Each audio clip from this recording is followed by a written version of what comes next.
The Battle of Loos in 1915 was a turning point in the Great War, the first time large numbers of men of Kitchener's army went into attack on the Western Front. What can we find of it more than a century later as we visit Loos in a day? As September moves towards October, it's autumn on the old front line. I saw my last swifts of the year over Thiepval when we did the Silent Cities tour the other week, and now the trees and lanes and the fields across those battlefields of the Great War will be changing as the seasons change. The colours will return and bathe that landscape in a different kind of aura compared to the summer with those long days of bright sun. Now the long shadows return, changing the landscape in so many different ways. And I hope to see some of you out on the Western Front, on the battlefields of the Great War, across that old front line over the course of the coming months. This week we had a podcast supporters evening where we were joined by Sarah Nathaniel of the Commonwealth War Graves Commission to talk about their non-commemoration project, in particular the work they're doing to address the issue of many non-commemorated African soldiers who had died in the African campaigns of the First World War. And it made me realise that this is an aspect of the Great War we have yet to cover on the old front line, and we will at some point. But it was good to see a record audience attending the podcast supporters evening, and they're there for those of you who kindly support this podcast via Buy Me a Coffee or Patreon. We have those normally once a month where we have either a guest or I do a talk myself, and it's part of the benefits, a way that I can say thank you to those of you who support the podcast in that way. We're going to add an additional benefit to that in October, which is a podcast supporters newsletter that will come every month, about every 4 to 6 weeks probably, but hopefully every month. And that will come into your inbox on your email, and details of that will be posted on the Buy Me a Coffee and Patreon websites in due course. The test email to make sure it all operates will go out in early October. More on that shortly. And if you'd like to support the podcast through those two different methods, you can go onto the podcast website, oldfrontline.co.uk, and there are links on there to it. And also you can find links to it in the different podcast episode pages as well, whether that's on the podcast website or on things like Apple Podcasts as well. But remember, as I always say, you support the podcast just by listening to it. And I can't thank all of you enough for the way you continue to listen to the podcast. We are approaching about 750,000 downloads now, which is a staggering number. I guess in next year at some point we'll hit that million mark. So thank you for your support. I think it shows that interest in the battlefields and the stories and the history of the Great War is ever present, and the podcast will continue to tell those stories as we move forward and as we begin to approach another new year along the old front line, the 105th anniversary year of events in 1918, and no doubt we'll do 1 or 2 special episodes tying into particular anniversaries during that year.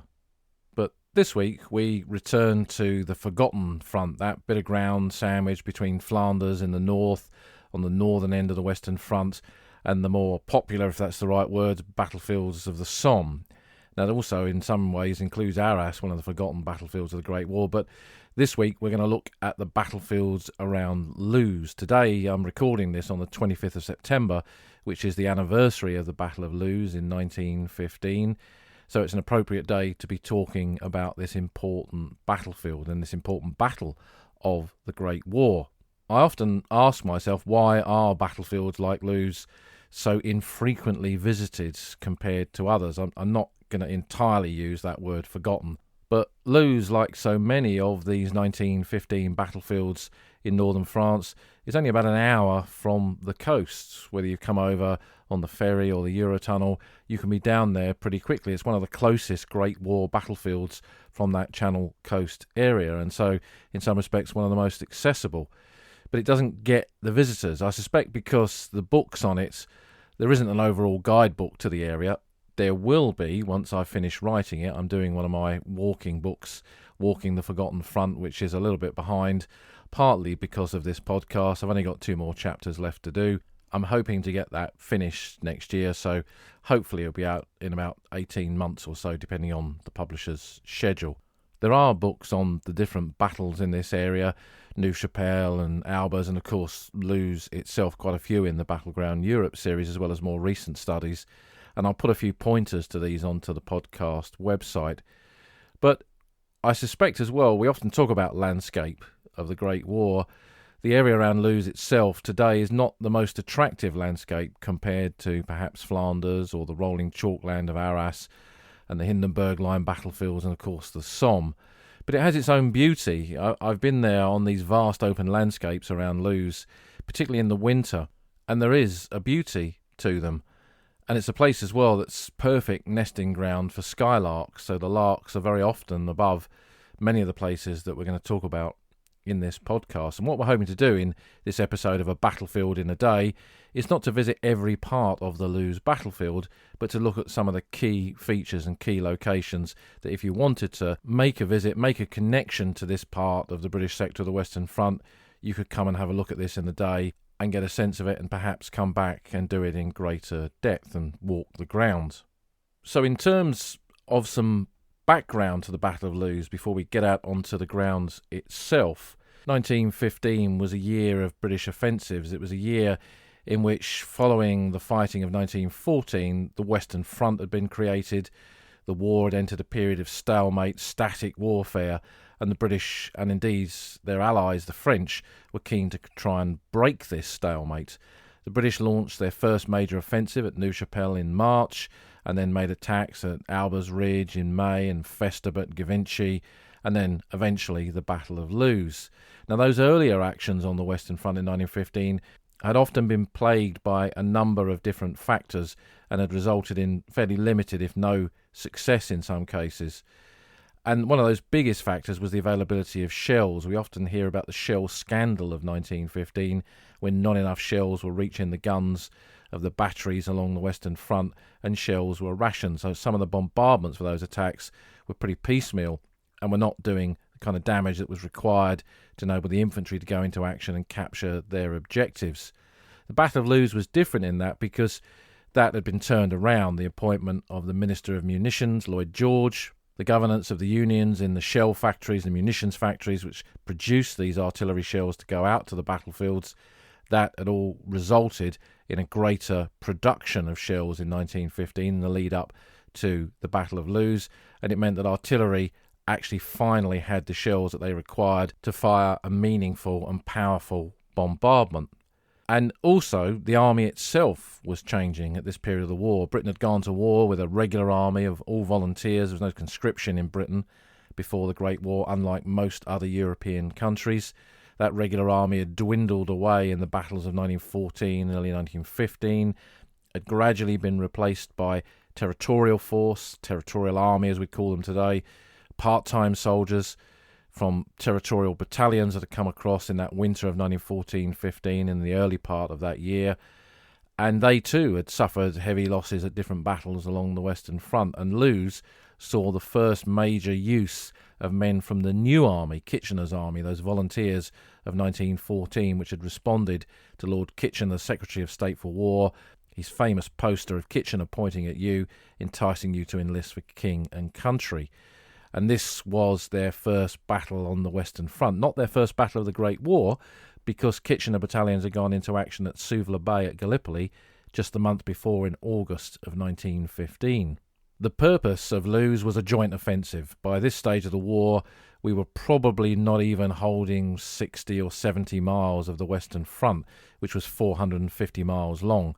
The bulk of the front was being held by the French army, and the French wanted to rupture the German line, push the Salboche out of France and end that war on the Western Front. And joint offensives had been tried a few times in 1915. This was on a bigger scale, because the British would attack in the area in northern France around Loos. The French would attack close by near to Arras at Notre-Dame-de-Lorette and Hill 145, as they called it, Vimy Ridge, and also further down the Western Front in the Champagne.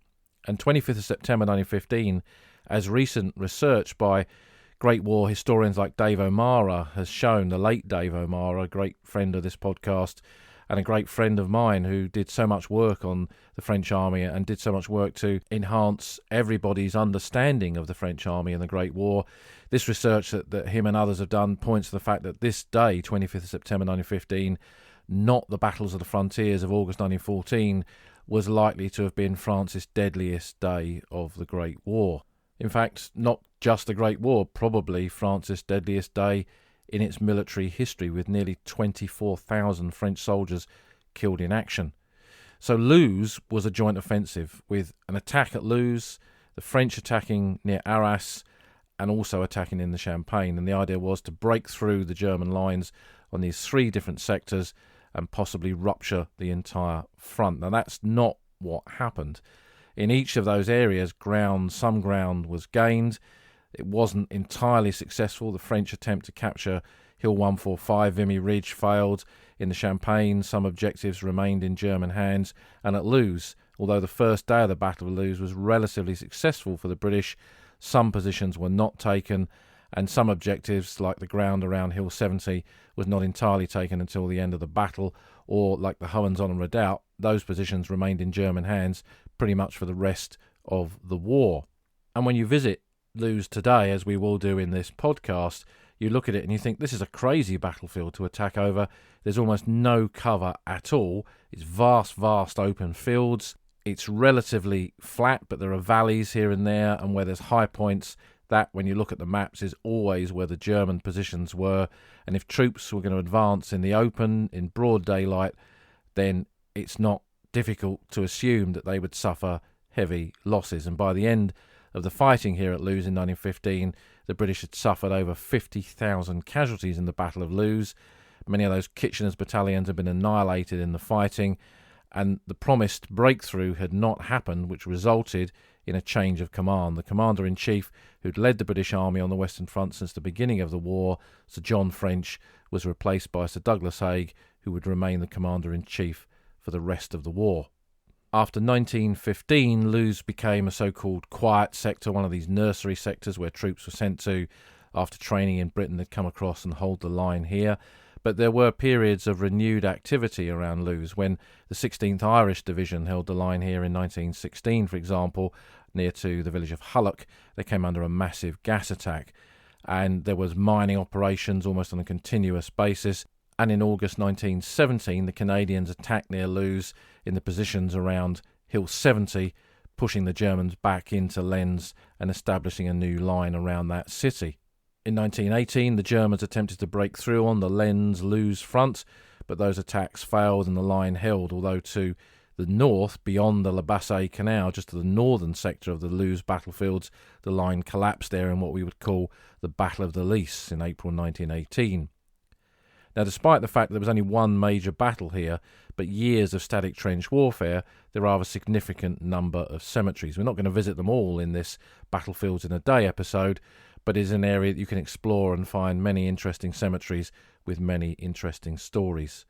So having had some background and looks at the story of the Battle of Loos in 1915, we're going to head out now and visit Loos in a Day.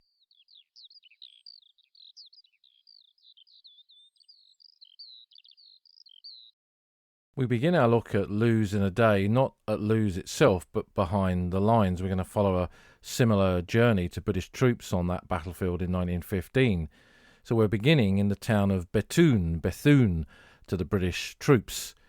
Bethune was behind the lines, several miles behind the lines, a town still with its civilian population in place, a vibrant town in some respects behind the front, where British troops served and were billeted and moved in and out of from the very beginning of the war. When the front stabilised in the northern French sector in the winter of 1914-15, Bethune was one of the towns that the British Army essentially took over as part of its infrastructure. We've spoken about this many times on the podcast, in the way that the British from the very beginning of the war invested in that supply infrastructure to keep their troops in the field, and it was part, really, from the long term, part of the road to eventual victory.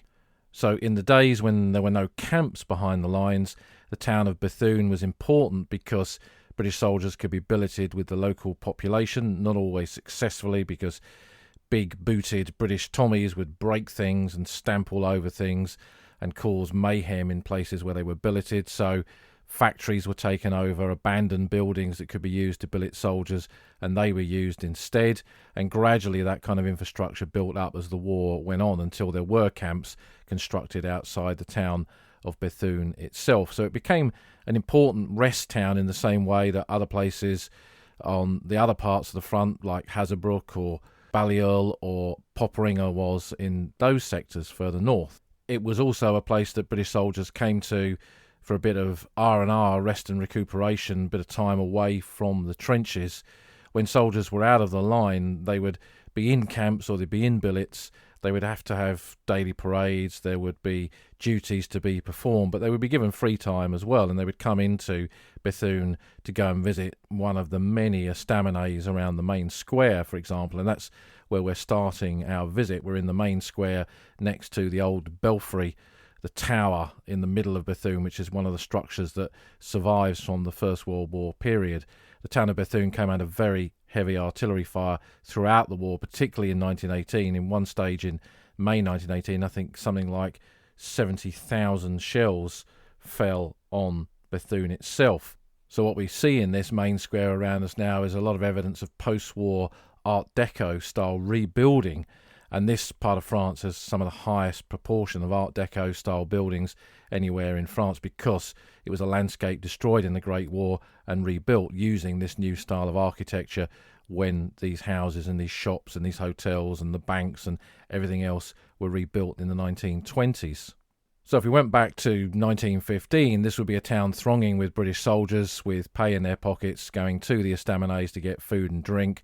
And in some of the back streets, and this is mentioned in a lot of memoirs of the Great War, Robert Graves, Frank Richards in Old Soldiers Never Die, this was a place where there was a large number of brothels. In an environment where there are lots of young men with coin in their pocket and an uncertain future, the popularity of these kind of establishments at this time was high. Frank Richards recalls, for example, walking down a street in Bethune and seeing 200 or 300 British Tommies queuing up just to get into one establishment. We have to remember, of course, that this was not an army of choir boys. These were rough, tough men in the middle of a war. From a military point of view, the town had training camps outside of it and depots for stores and ammunition. It sat at a major rail junction. Railways are so important in the resupply of troops on any battlefield, and that was true certainly from the British perspective from the very beginning of the war, so supplies could be brought up. We looked at how food and supplies were distributed in a previous podcast episode, and you can go back to find out more about that. But this was a classic example of the use of railways and the use of roads to get all of that material and food and water and everything else that was required up towards the front line area. When the war went static, there was a requirement for a large number of improvised trench weapons, including grenades. The British Army had gone to war with some grenades in 1914, but they were supplies that were quickly used up. They were inadequate. The Mills grenade, which we kind of think of every time we think of the Great War, was not yet available in the period leading up to the Battle of Loos in any great numbers. And improvised bombs such as jam tin bombs made out of jam tins with gun cotton explosive inside and a little wick fuse were used. But here in Bethune, one of the factories was taken over and they produced a batty bomb, which was a cast iron bomb, so a cylinder, which was cast in a way so that when it exploded, it would fragment. There was a fairly basic explosive charge inside with a little wooden stopper at the top and a wick fuse that was lit, and the grenade was thrown.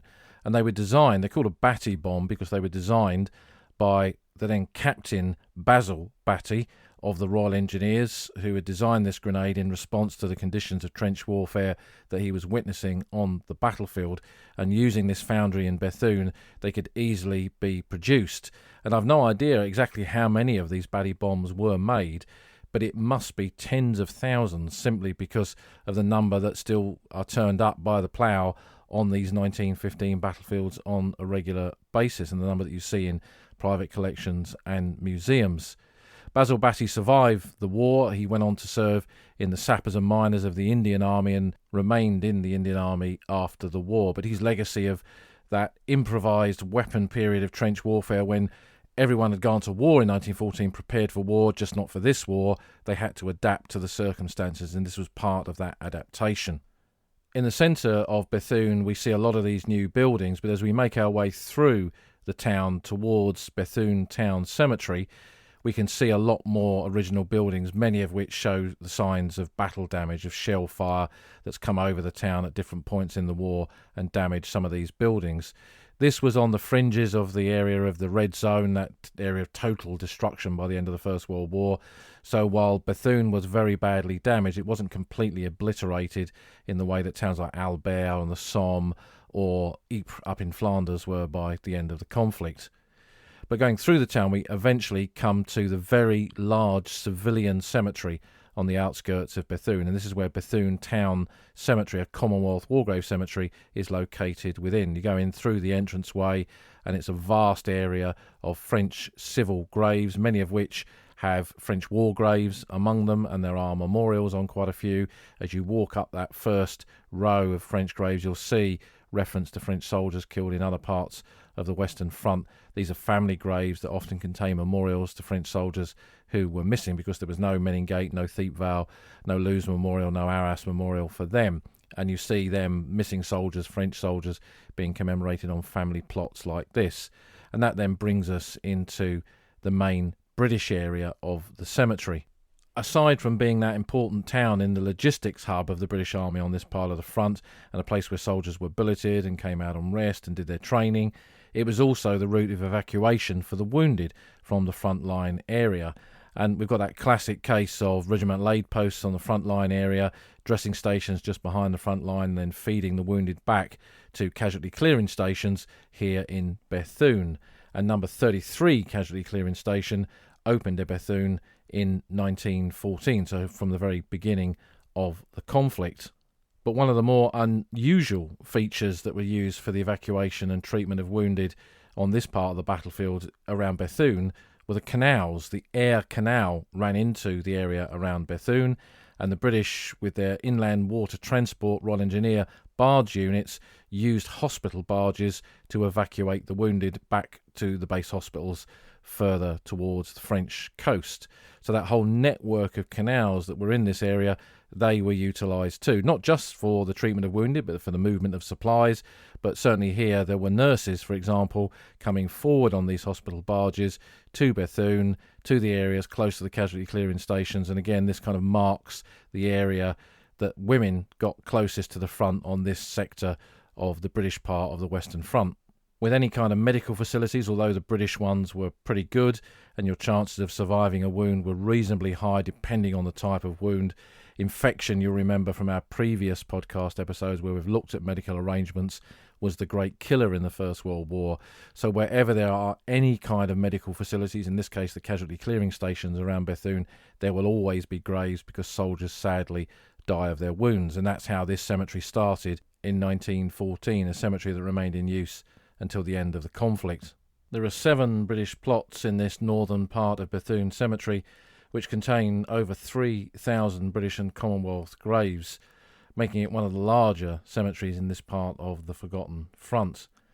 Plot 1 is the one that we come to first, just on our right. Some of the graves are set back behind a hedge on the right-hand side, and these are all early war graves from 1914. In particular, units from the Indian Corps who held this sector of northern France at that time. And one of the graves that we come across in here is an interesting one that should be far better known, but sadly is not. It's a medical officer, an Indian medical officer, Captain Kanwar Indrajit Singh, MC. He was Indian Medical Services attached to the 57th Wild Rifles and was killed at Festubert on the 24th of November 1914.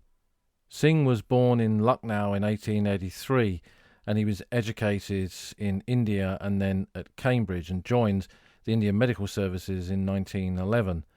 When he got out onto the battlefield, the role of medical officers like him were very important in dealing with the wounded, and he was mentioned in dispatches twice for his bravery in evacuating the wounded off of the field of battle, and was also awarded the Military Cross, which was a new decoration that came in 1914 for junior officers, and he was one of the very first Indian-born officers to be awarded this decoration at the beginning of the Great War. A fellow officer said of him, 10 Victoria Crosses would not have been too much for what he did. He died when he was treating wounded in a house in Festubert that came under shell fire, and he was killed in trying to save their lives. Aside from his military cross, it seems likely that if Singh had survived, then he might have been one of the first Indian medical officers to be awarded the Victoria Cross, and his status might be that of Shavas or Ackroyd or many of the other British medical officers who are so well known. But here he is in this grave on a forgotten part of the Western Front, and really his story needs to be better known. Close by is the grave of Lieutenant Frank Alexander de Pass, VC. Now, he was a British Indian Army officer who served with the 34th Poona Horse. He died on the 25th of November 1914, aged 27. Born in London, he was educated at Rugby and Woolwich and initially served with the Royal Field Artillery from 1906 to 1909 when he entered the Indian Army. He came across with the Indian Corps in that autumn of 1914, and although he was in an Indian cavalry unit, they were dismounted and served as soldiers on the battlefield. And in those close quarter battles, when the Indian Corps was holding the line from Festubert up to the area around Loos-en-Gohelle, trench warfare was in its infancy, and bombing attacks were really important. We've already spoken about the Batty bomb and the importance of hand grenades, and that kind of fighting was taking place on a daily basis in this part of the line. And his Victoria Cross was for one such bombing attack when they took on the German positions, and one of his team was wounded, and he was killed rescuing a wounded soldier under fire from the enemy. So he was an early Indian Army, Indian Corps VC recipient, and also the first Jewish soldier to be awarded the Victoria Cross in the Great War. And his story features in the British Book of Jewry, which is this fantastic roll of honour that the Jewish community in Britain produced after the Great War that lists every Jew who served in the army and details of those who were killed, many of them with photographs. It's a book that's been digitised now and is widely available online. But de Pass, being the first Jewish VC, obviously he features very heavily in that book and featured in the Jewish press of that time within Britain. The whole cemetery here of more than 3,000 graves is a kind of a chronology of the battles around Bethune in the Great War, and amongst those burials are quite a lot of senior officers. There are 9 lieutenant colonels buried in here and 2 brigadier generals. One of those was Brigadier General George Nugent, who commanded the 141st Brigade of the 47th London Division. They were London territorials, so part-time soldiers. He'd been a regular soldier who'd been educated at Eton, commissioned in 1882, and had served in some of those Victorian wars in the late 19th century and early 20th century, and then he'd been given command of a territorial brigade at the beginning of the Great War. He was killed on the 31st of May 1915, aged 51, at a place called Pont Fixé, and his body was brought back here for burial, and the last post was sounded over his grave by personnel from the 6th London Field Ambulance with a firing party from the 1st 24th London Regiment. Now, we tend to think, about generals dying in bed, that much lauded phrase. We've often mentioned it on this podcast.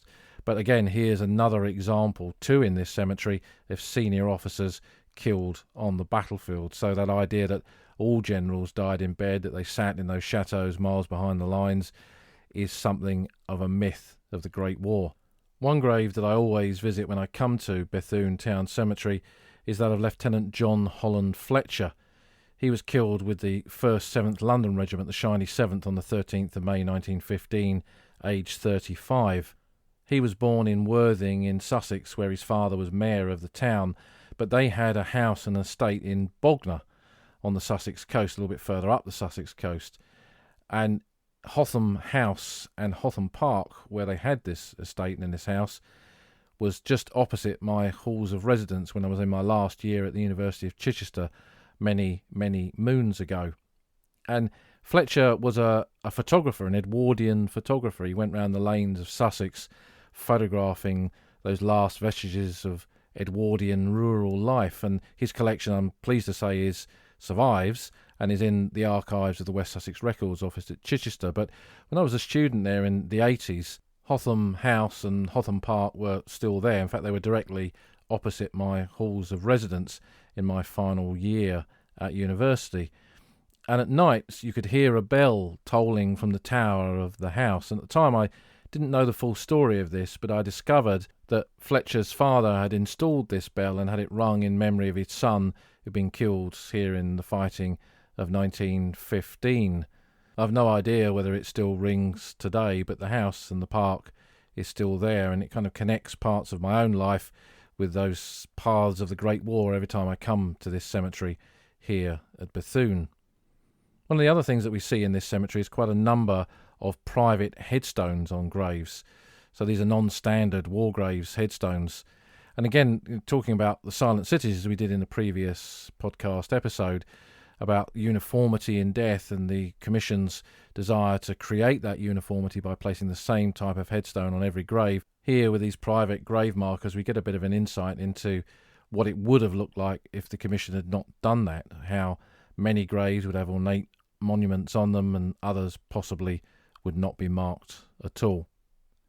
So with thoughts of the dead buried here at Bethune and the different stories of the casualties that reflect the fighting across this region of northern France, we leave Bethune Town Cemetery and Bethune itself, and we follow the roads out onto the battlefield themselves, joining the old Roman road between Bethune and Lens to head down to the 1915 area.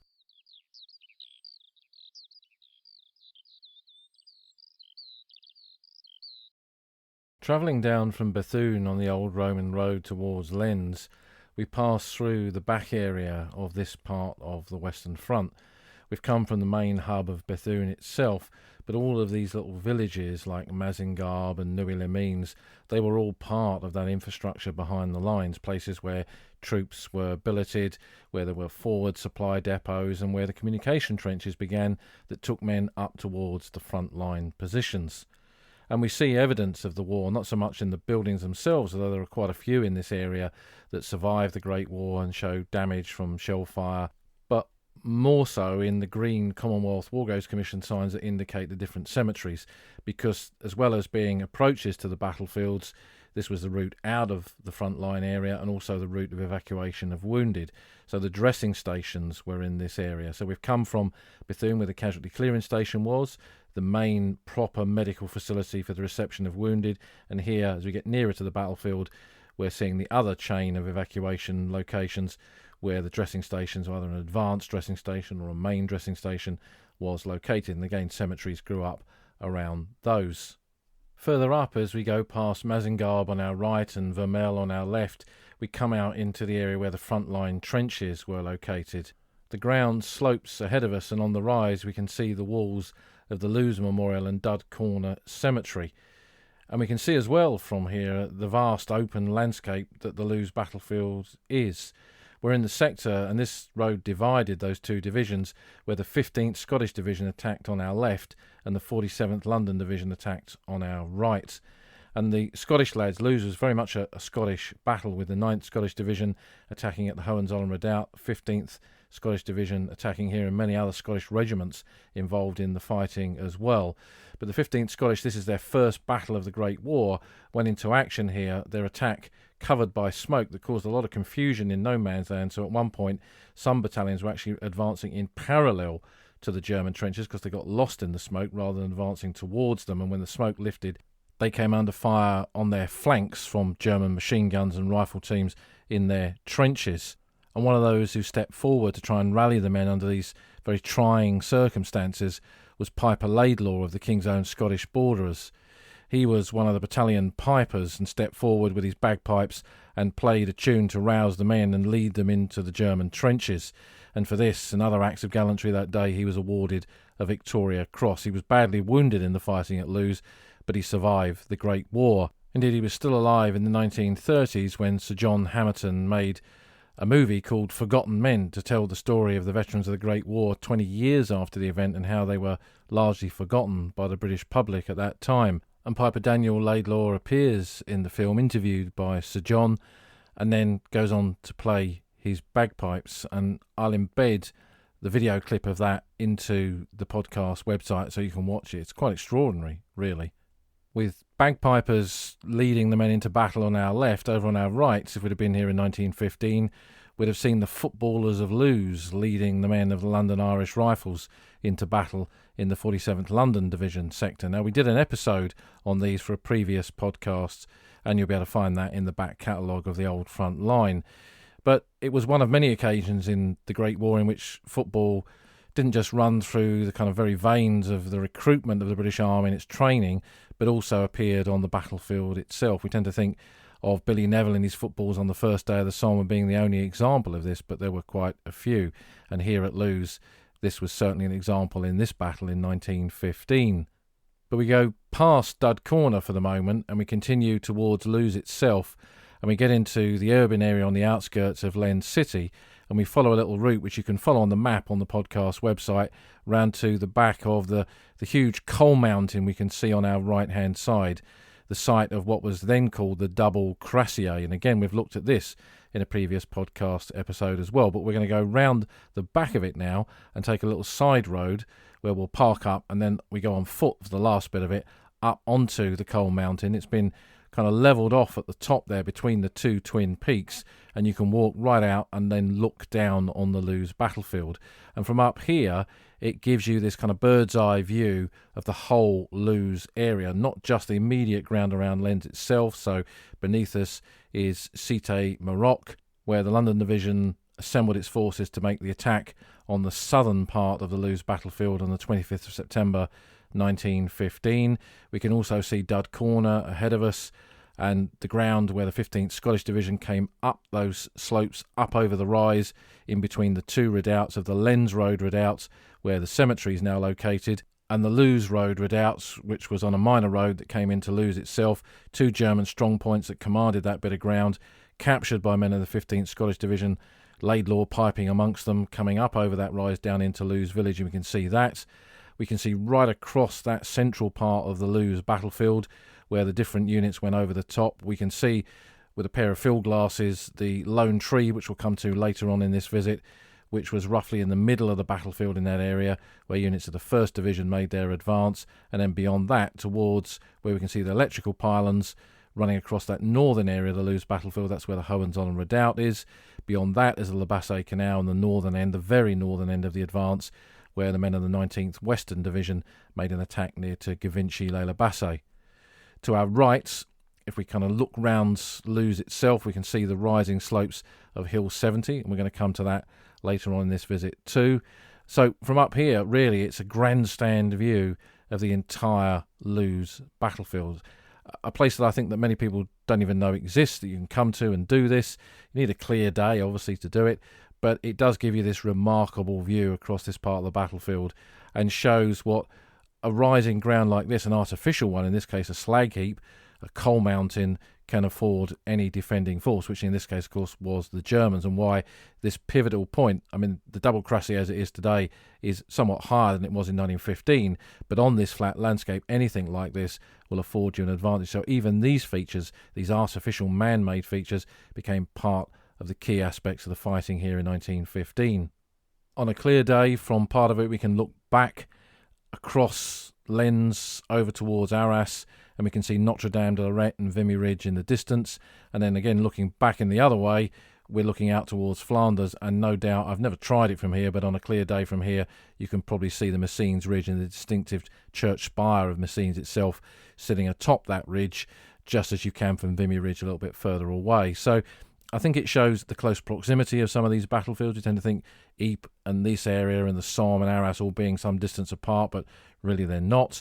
And it gives us an opportunity to understand the kind of landscape between these places, the flat ground of northern France, the coalfield area. To the south, the beginning of the rolling chalk downlands around Arras, taking us down to the Somme, and then towards Flanders, the beginning of the Flanders, the wet Flanders plain, and the start of the Messines Ridge and the so-called high ground in that part of the battlefield. It shows how small, really, the British sector of the Western Front was until the Somme in 1916, when the line was properly extended in that direction. We'll then retrace our steps back through the outskirts of the city of Lens, back along that Lens-Bethune road, heading towards Bethune now, back up to Dud Corner Cemetery. Why Dud Corner? Well, this was an area where there was a large number of unexploded shells, duds as they were called by the troops, and some humorous Tommy or staff officer decided to give this position on the battlefield a name, and because of these duds that were visible when you walked along this bit of the road, it was known as Dud Corner. The original burials were just a handful of graves of some officers who'd fallen at the very beginning of the Battle of Loos and an Irish soldier who died here in 1916, but this site was then chosen, probably because of its position overlooking the Loos battlefield, as a main concentration cemetery for this part of the battlefield in the post-war period when graves were moved in from the surrounding area. There are 1,812 graves here now, of which 1,126 are unidentified, so the vast majority of them. And because of the nature of a concentration cemetery where graves are retrieved from clearing the battlefields after the war, and this was a period of the war in 1915 when the battle took place here, where soldiers only had one identity disc, one dog tag, and when they were killed that was removed. Very often there was nothing on the remains of these soldiers when they were found to indicate who they were. So although we see amongst the rows the regiments, so an unknown soldier of the Royal Berkshire Regiment or the Royal Sussex Regiment or whatever it is, the identity of the soldier is not known. So surrounding the cemetery itself, the walls of the cemetery, is the memorial to the missing, the Loos Memorial, that commemorates more than 20,000 British and Commonwealth soldiers who fell on this part of the battlefield who have no known grave. Now, not all of them died in the Battle of Loos in 1915. It covers the whole of the war from the 25th of September 1915, first day of the Battle of Loos, until the end of the conflict in this region of northern France, but a very high proportion of those 20,000 names are men who died in the 1915 engagements here. And when we look at the casualties in the first couple of days of Loos, a very high proportion of them do not have a known grave. They're commemorated here. Men killed in attacks where bodies lay out in no man's land and could not be easily recovered, if recovered at all. So they became sadly part of the landscape, and many fragments of soldiers have been found over the years, and indeed the remains of soldiers have been found on this part of the battlefield as well, something that's going on to this day. The Commission, when we visited the Commonwealth War Graves Commission experience recently, were telling us how a large number of graves have been found in the Lens area, for example, from the fighting there in 1917-18. So again, the landscape here at Loos, like all those landscapes of the Great War, is still very much giving up its secrets. We did do a separate episode on the Loos Memorial, and again you can find that in the back catalogue of the podcast. But what I do when I come here is go into the right-hand entrance of the cemetery, go down the steps into the initial plot of graves you can see on the left-hand side, walk a few rows in, and you come to the grave of Captain Moutray Reid of the Northamptonshire Regiment, who was a posthumous Victoria Cross recipient for the first day of the Battle of Loos. He'd served in the Royal Flying Corps before the Great War, but he'd had an accident which prevented him from flying, so he returned to his old regiment and served as an infantry officer. So the original grave, when I first used to come here, had the post-war badge that was used on Royal Flying Corps graves, which was a kind of a pseudo-RAF badge, because the badge of the RAF had not been entirely decided at that point when these cemeteries were made. But because he actually died with Northamptonshire Regiment, that was then subsequently changed, I think in the 90s or the early 2000s, to the grave that we see now with the Northamptonshire Regiment cap badge on it. When you read the citation for Moutray Reid's Victoria Cross, he'd been gassed in the opening phase of the attack, carried on and inspired his men to move forward, and went and rallied parties of soldiers until he was mortally wounded. In fact, the VC was for a series of gallant acts that had been carried out by him in previous operations as well. And when you look at the story of the opening phase of Loos, you see that many of the officers leading their men into battle, this wasn't a case of them saying to their men, okay, the German trenches are over there, off you go. They were saying, follow me, and in doing so paid very heavily. The casualties amongst officers were very high in that opening phase of the attack. And if we look around the plot where Moutray Reid is buried, we see a lot of officers of the Royal Sussex Regiment. They were from the 2nd Battalion that was advancing close to where Moutray's Northamptonshires were, near to the Lone Tree, and they too suffered very heavy officer casualties, which resulted in one of their platoon sergeants, Sergeant Harry Wells, who, seeing all these officers become casualties, he then took command and led the men towards their objective, and he was awarded a Victoria Cross for his bravery in that attack, a posthumous award of the Victoria Cross because he was killed in the fighting here. His grave is not far away in another plot of Dud Corner Cemetery. He was a police officer before the war, reservist, called up on the outbreak of war, and then rejoined his old battalion of the Royal Sussex Regiment, served with them from August 1914 out on the Western Front, and was rapidly promoted, having survived those battles on the Aisne and the Marne, and then in the First Battle of Ypres, and in the early engagements along the Western Front in 1915.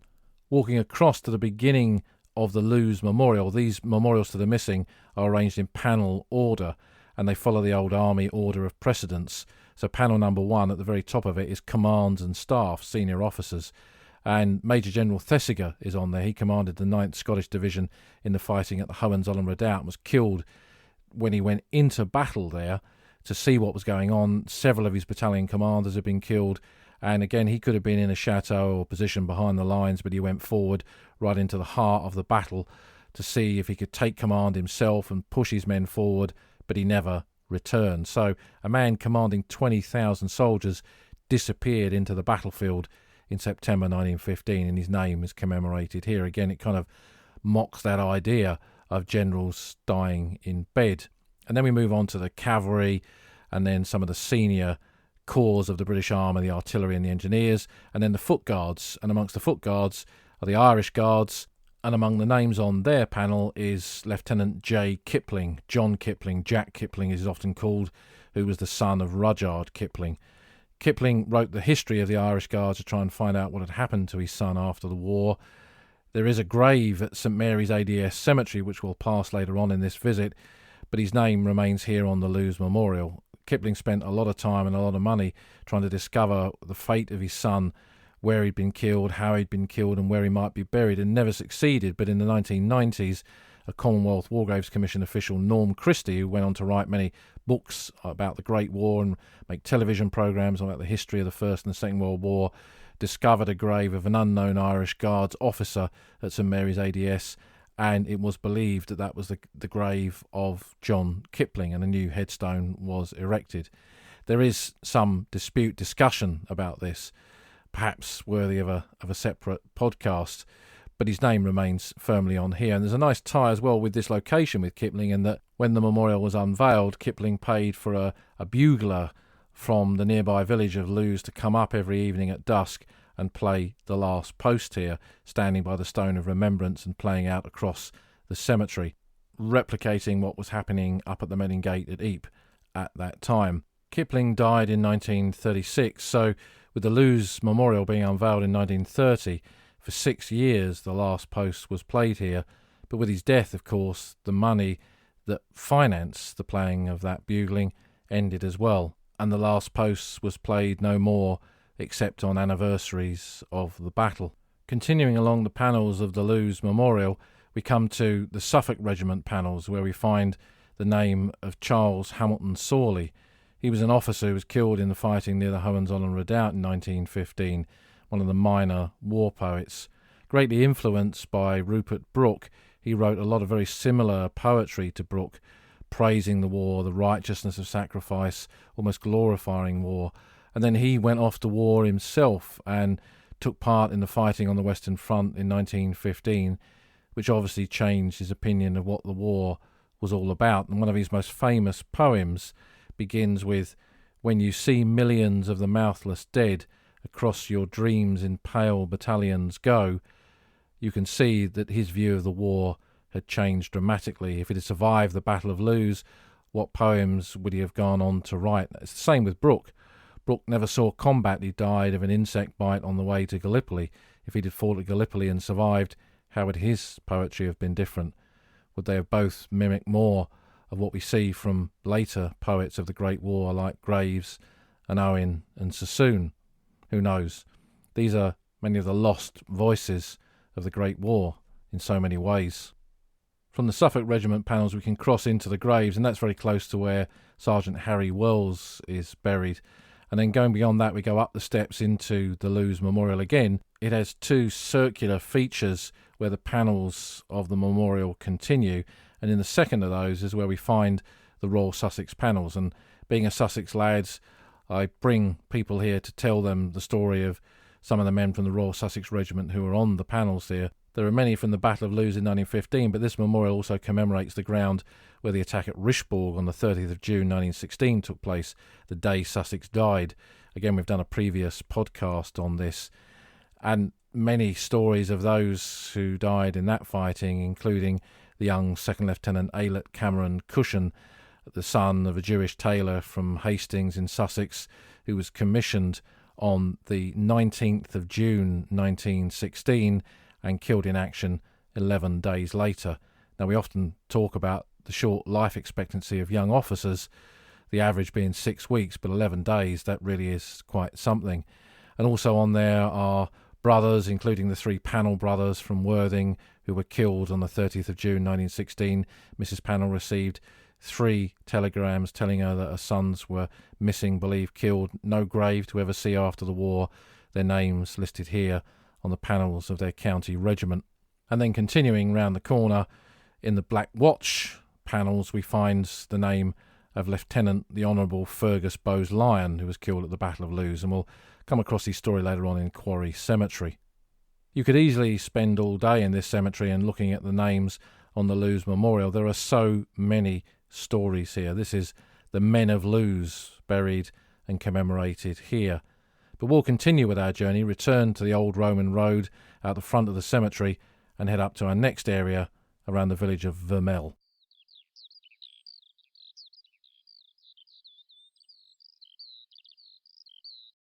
As we come into the village of Vermelle, this was a village behind the British front line at the time of the Battle of Loos.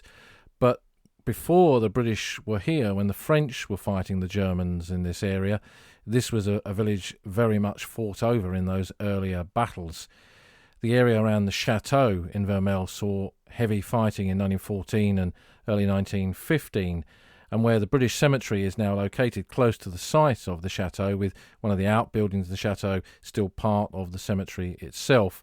There were French graves here originally from that early fighting, so the French had attacked and pushed the Germans back, establishing a new line beyond the village, the line that the British eventually took over. The cemetery here is a cemetery of 2 plots divided by a little road at the back. It's an unusual cemetery in that respect, and there are over 2,100 graves here, which again, it's being a cemetery away from the battlefield area, so not a concentration cemetery like Dud Corner.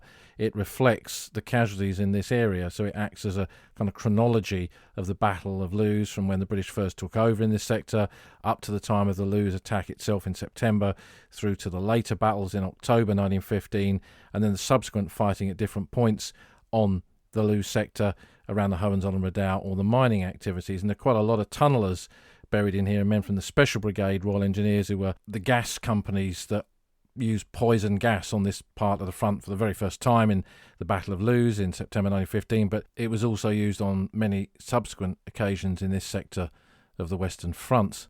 I find that in many cemeteries along the old front line there are graves that I always come to visit when I'm at those cemeteries, and here at Vermelle I always come to visit the grave of Sergeant Ranno Moore. He was a new army recruit, a Kitchener's army lad who joined up at the very beginning of the war in 1914 in the 6th Battalion of the Queen's Regiment. He was from Tooting in London. He went through the Battle of Loos in 1915 and died in the Hohenzollern crater sector in April 1916, aged just 17. Before the war, his father was a greengrocer in Tooting, and he'd been an errand boy for his father's business. He'd lied about his age. He was one of those teenage Tommies that Richard Van Emden's written about in his work on boy soldiers of the Great War. And he joined up and he served, and by virtue of the fact that he survived the Battle of Loos, he was promoted. But a 17-year-old sergeant, that is really quite something. I visit him because many years ago in one of those junk shops along the south coast of Britain, I found his memorial plaque lurking in a dark corner and rescued it, and it's been with me ever since. And it's nice to have those personal connections to the cemeteries and memorials of the Great War. Coming out of the village of Vermelle, we go to the eastern side to a farm out in the fields called Le Routoir Farm. And this is a farm that was used as a brigade, advanced brigade headquarters during the Battle of Loos in September 1915. It was a collecting point for the wounded, being passed from the aid posts out on the battlefield towards the dressing station in Vermelle around the chateau area itself. And Henry Williamson in A Fox Under My Cloak, which is his fictionalised memoirs of the First World War. Williamson never served at Loos, but he talks about the Battle of Loos in that volume. Here he describes the transports of the new army battalions moving up to take part in the continued Battle of Loos, getting clogged up in this bit of ground. And I always think of that, the movement of men and supplies and equipment through here as the battle moved on. A few original bits of the pre-First World War La Routoir farm survive. A bit of gable end wall where you can see some of the old French pierre, the white chalk stones and the red brick walls. That indicates pre-war building styles and a bit of the old La Routoir farm. There's also a British observation bunker around the back of the farm as well that once would have had a good view out towards Hill 70 and the ground around Lens, probably dating from the post-Battle of Loos period. But around the corner of the farm itself, there's a little track that heads up towards Loos, and I always take people round to that part of the farm.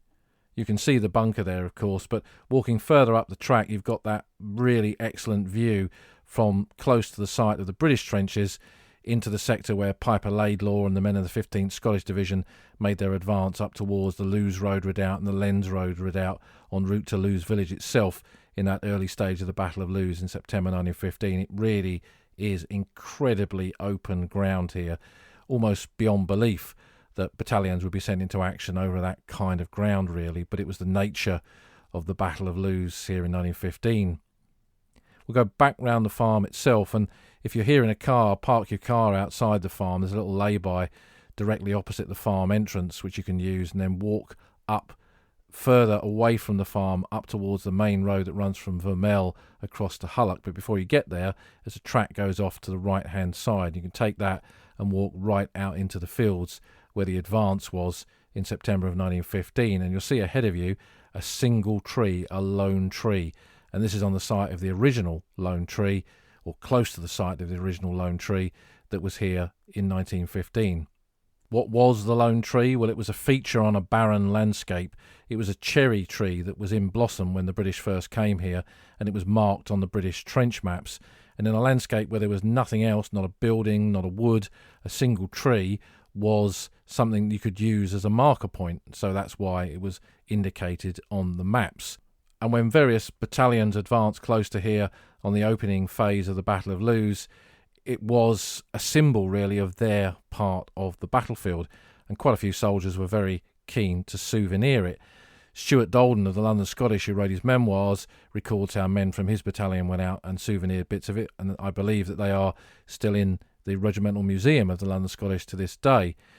One of the veterans that I knew very well indeed, who was one of my kind of closest veteran pals, Harry Coates, he was also here with the London Scottish, Stuart Dolden's battalion, and took part in the attack. And Harry had joined up in the 2nd Battalion London Scottish at the beginning of the war, been sent out as a replacement for the losses the battalion had sustained at Messines in 1914, and this was his first time over the top in an attack. And it was the first time, as we mentioned, that British used gas on the battlefield, poison gas, phosgene gas, against the Germans. And they'd been issued with gas masks. As they went forward, they found some of the gas blowing back onto them, and Harry was pretty badly gassed in this battle. But as he went forward, he saw one of his best mates fall beside him. They were now wearing their gas masks, which were the PH helmets, the hood that went over your head, tucked inside your tunic, and you had 2 little eyepieces that you looked through. And Harry, struggling forward, having been gassed himself with this hood now over his head, moving forward with his rifle in his hands, saw his mate fall, ran over to him and turned him over, and there were 2 blank, staring eyes looking out at him through the glass of those gas mask eyepieces. His best mate was dead. Harry struggled on, but fell, collapsed towards the German trenches because of the effects of the gas, was taken away by the stretcher bearers and evacuated back to Britain. His lungs were really not ever the same again. He lived to a ripe old age, but after he'd recovered from being gassed at Loos, he was sent back for medical examination, and the MO, the medical officer who saw him, took pity on him in some respects and said that you're not really fit enough to return to an infantry battalion. Was there anything that you did before the war that could help at headquarters? And he'd done the Pitman typing and shorthand course, and that's how he ended up on brigade headquarters when his battalion, the London Scottish, joined the 56th London Division in 1916, and he remained on brigade headquarters until the end of the war. We've talked about Harry's experiences a few times on this podcast, most notably at Gohelle on the first day of the Battle of the Somme, and you can go back through the podcast to find that episode. The lone tree was gone by the end of the First World War, either souvenired or blasted to bits, and there was nothing on this landscape for many, many years until some members of the Western Front Association in the 1980s decided to replace it with a new tree, which unfortunately was also then damaged and replaced again. And my old friends Wayne and Michelle Young were part of the group of people that did that, and there's a little marker stone in front of the tree now that commemorates what it is. And it's a great place to walk to stand there on that open landscape, knowing that you're right in the heart of the fighting of 1915, to get an insight into what the landscape and the battlefield of Loos is all about. And this is certainly one of the areas that I come to when you're almost guaranteed to have the skylarks above you. Returning to your transport, you then take your car up onto that Vermelles-Hulloch road and you move across that central part of the Loos battlefield. St Mary's ADS Cemetery, Advanced Dressing Station Cemetery, is on the right-hand side. There was an ADS there later on in the conflict, not during the 1915 fighting. It became a post-war concentration cemetery, and there's over 2,000 graves in that cemetery now, the vast majority of them unknowns, unidentified. This is where the grave of an unknown lieutenant of the Irish Guards in the 1990s was identified as Lieutenant John Kipling, whose name we saw on the Loos Memorial, and you can go into the cemetery to see that grave. As you go in, it's over on the left-hand side towards the back of the cemetery. But when you walk through the rows here, you see the vast majority of them are unidentified, but you see a lot of cap badges of the regiments that fought in this area: the Royal Berkshire Regiment, the Royal Sussex Regiment, the Northamptonshire Regiment, the Devonshire Regiment, the 8th and the 9th Devons, which were Kitchener battalions attached to a regular British division that was fought in this opening stage of the battle, were fighting very close to where the cemetery is today. William Noel Hodgson, the famous poet of the Somme, who was killed at Mametz on the 1st of July, was awarded the Military Cross for his bravery in this part of the battlefield in 1915. And out in the fields close to St Mary's, we can see two other small battlefield cemeteries. There are quite a few of them on this landscape of 1915, and here we've got 9th Avenue Cemetery, named after a German trench that ran through this area. There the dead of the Cameron Highlanders were buried, 46 men. It was said that each man was buried so that his right arm went around the shoulder of the man lying next to him, so linked together as comrades in death. And close by is the Bois Carré Cemetery with 228 burials. There are some 1915 graves in there. That's when the cemetery was first used. But we mentioned the 16th Irish Division, the Kitchener, the volunteer division from Southern Ireland. Ireland was one country then, but these regiments within that division were largely from that Southern Irish area. The Dublin Fusiliers, the Munster Fusiliers, the Connaught Rangers. These units came across in this division in late 1915 into this Loos sector, and this was one of the cemeteries they established for their dead. But we'll continue along the main road into Hulloch itself. We see on the roundabout there a model of the lifting gear from the mining, which was the main employer, the main industry in this area of northern France for many, many years. The pits have been closed largely since the 1970s. But we'll turn off, go down towards Lens itself, and it brings us into another open area of battlefield, into what is known as the Field of Corpses. Now, this is on the other side of a slope, so coming from where the small battlefield cemeteries of the Bois Carré, 9th Avenue, and the larger St Mary's ADS is, the troops advancing there reached the crest of a ridge, and beyond that the ground dropped away into a valley to the next ridge, and this is the ground that we're in now. And on the 26th of September 1915, the second day of the Battle of Loos, men of the 21st and the 24th Division, two new army divisions, Kitchener's army divisions, made their attack across this ground. They advanced in broad daylight over the crest of that ground down into this valley towards a semicircular shaped German position which followed the contours of the high ground between Hulloch and the rising ground of Hill 70, which we can see in the distance there.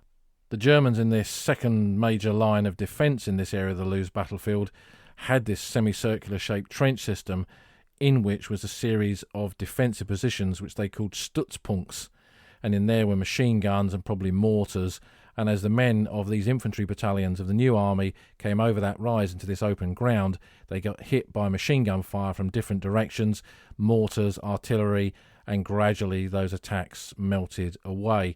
And when we examine the casualties from the different battalions that advanced here, In some cases, 80 to 90% of the dead from these attacks do not have a known grave. They're commemorated on the Loos Memorial. The nature of the fact that the bodies were left out on the battlefield and unrecoverable. We stay on this road and come up to a modern roundabout and go off to our left. There is an aerodrome here, an airfield where light aircraft fly from, and a wooded area. And there's a Canadian memorial here to the later Canadian actions of 1917. But you can walk out onto this ground and look back down across from the crest of Hill 70 and get an idea of its importance as a bit of high ground. It's only 70 metres above sea level, thus its name. But here on this flat, barren landscape, it affords an advantage to the Germans that had that advantage. Men from the 15th Scottish Division reached this on the first day of the Battle of Loos, but Hill 70 became disputed ground, changing hands on regular occasions, and with the fighting that followed in the days after the first initial advance, it changed hands on a regular basis, and by the end of the Battle of Loos, the majority of it was still in German hands. It remained a static part of the front until the Canadians were here in August 1917, and in the Battle of Hill 70 that year, the Canadians pushed the Germans back in this area of the battlefield, pushing into Lens itself and establishing a new line in the urbanised battlefield that Lens became. This was a move away from the open ground here, down into the terrace streets and the urban area around the city of Lens itself, a very different type of warfare to what had been going on here. Hill 70 is an important battle for Canada because this was the first operation in which Arthur Currie, as the newly appointed commander of the Canadian Corps, the first Canadian-born commander of that corps, Sir Julian Byng, who'd commanded it previously on the Somme and at Vimy, had now been promoted to an army commander, and in June 1917 Currie then took over. This was his first battle with him at the helm, heralding his command of the Canadians right up until the final battle of the Great War at Mons on the 11th of November 1918, so a key turning point in Canada's military history of the First World War. And having cast our eyes across the landscape, we'll retrace our steps slightly and head back through Hulloch over towards the northern part of the Loos battlefield and a small cemetery out in the fields close to the site of the Hohenzollern Redoubt.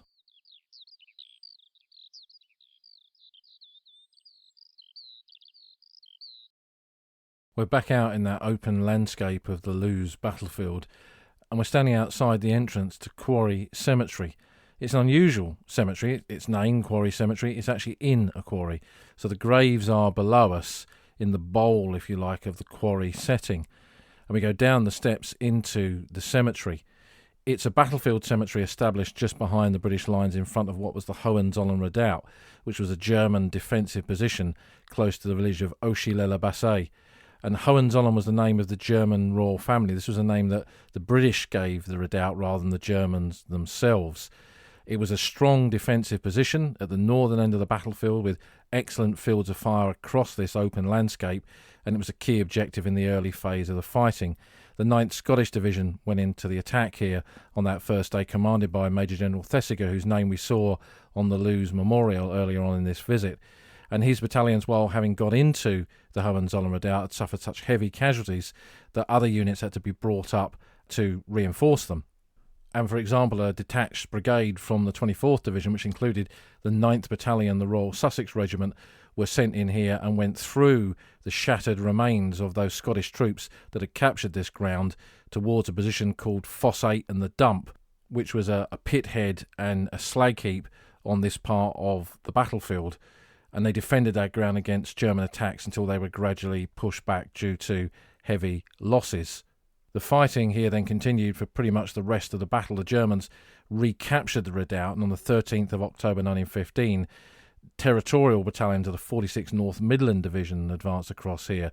The Lincolnshire Regiment, the Leicestershire Regiment, the North Staffordshire Regiment and the South Staffordshire Regiment, and suffered terrible losses attacking across this open ground to the heavily defended redoubt. And even after the battle was over, the fighting continued in this area on into 1916, with localised actions in what was known as the Battle of the Hohenzollern Craters in the spring of 1916.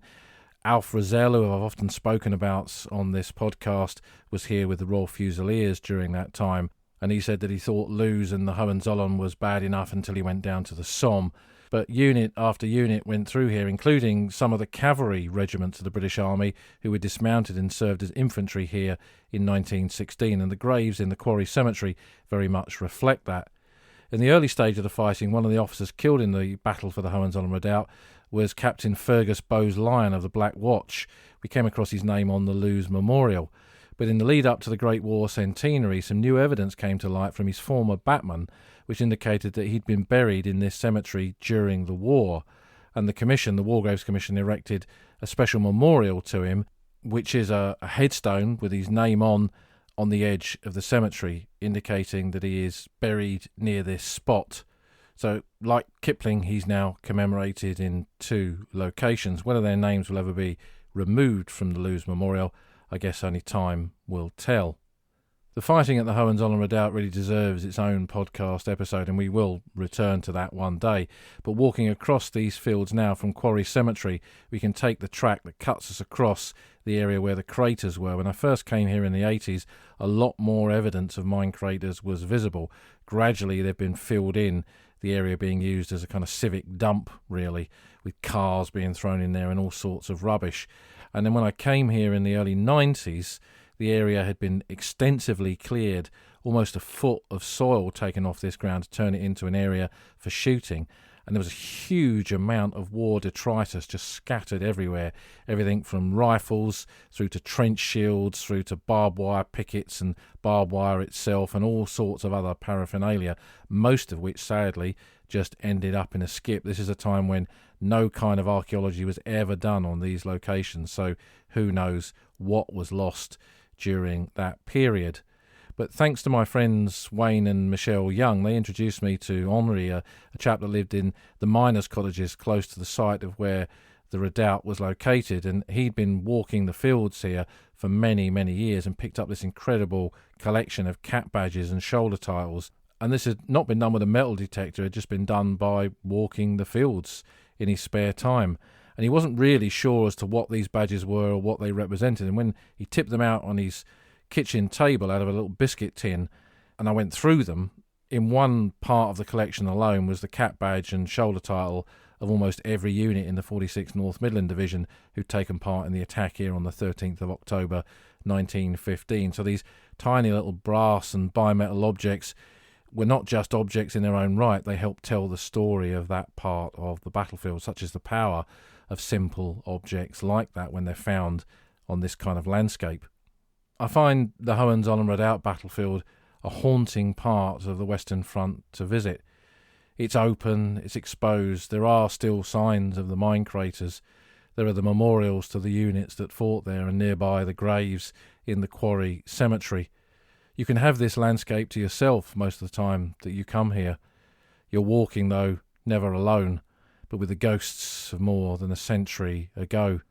There's something about these quiet corners of the battlefields. I wish personally they weren't so quiet.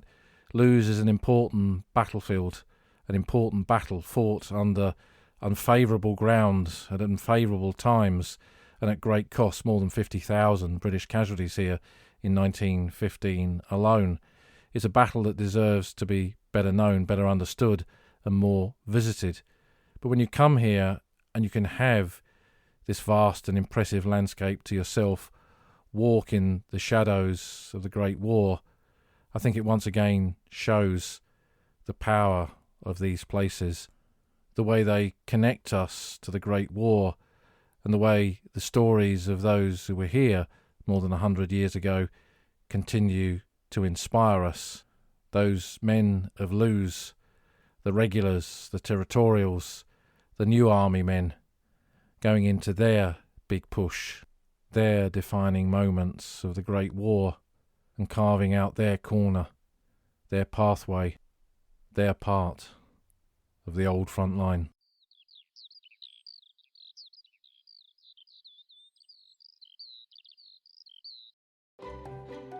You've been listening to an episode of The Old Front Line with me, military historian Paul Reed.